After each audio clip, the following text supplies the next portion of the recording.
پردی نو دا قمقلی ده چې دنیا کې خپل اعمال یاد نه کې دا کمزوري ده. وجه دا ده چې تاسو به هوسۍ مونږ ورته وایو د غرنۍ دا چې کله کاری رانیسي که نه او پوه شي چې یاره اوس مې رانیسي بیا سترګې پټۍ ذهن کې دا تېروي چې دا سترګې پټول دلیل د نجات ته حالانکې دا دلیل د هلاکت وي. حالانکې چې دا سترګې پټې کې ودرېږي که تاسو اوس هم ووینئ کله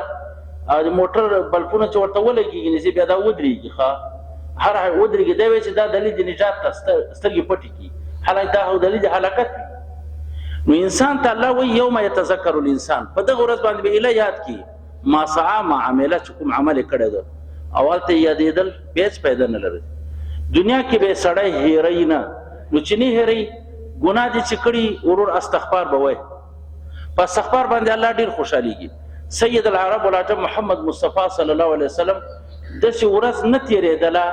چې استغفار به د اویاو نه زیات نه ویلې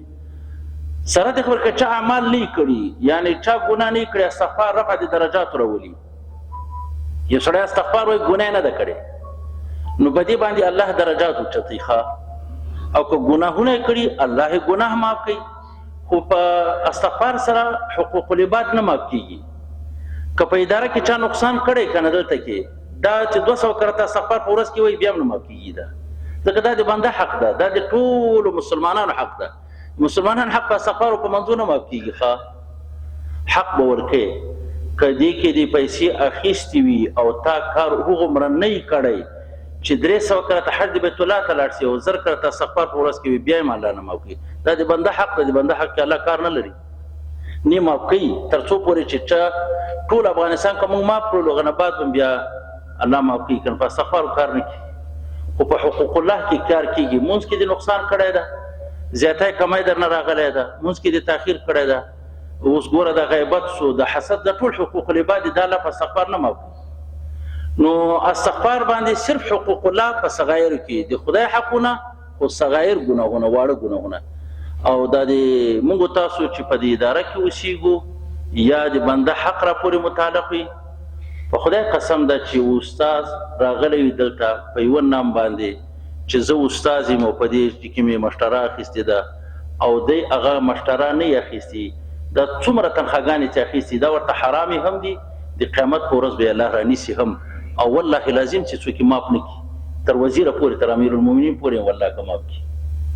دا به د ټول افغانستان خلک معاف کړي غنه بعد بیا دا سړی جوړېږي. نو دا حقوق العباد حقوق العباد په استغفار نه معاف کېږي. دا واړه ګناهونه او یا که سړي ګناهونه نه کړي بیا سړي درجات اوچتېږي. ښه خبره دا ده طریقه چې استغفر الله سړی 15 وخته منځونه کوي هر منځ نه وروسته چې 20 کرته استغفار وایي څومره راځي 100 کرته په اسانه لهجه سره سوله استغفر الله استغفر الله سړی ذهن کې هم دا کې استغفر الله څه معنا د خو ذهن کې هم سړی راولي چې په معنا خو ترجمه خو پوهېږي دا استغفر الله وایي نو زړه کې مې انقلاب راځي د سړي غم وي سوچ هم ورسره وي و سړی چې مونځ کوي هم سړی نه ګناه کېږي پکې نو په کار د استغفار وایي. یوم یتذکر الانسان ما سعی یوم په دغه ورځ باندې یتذکر الانسان یاد به کې انسان ما سعی چې کوم یې عمل کړی ده انشاءالله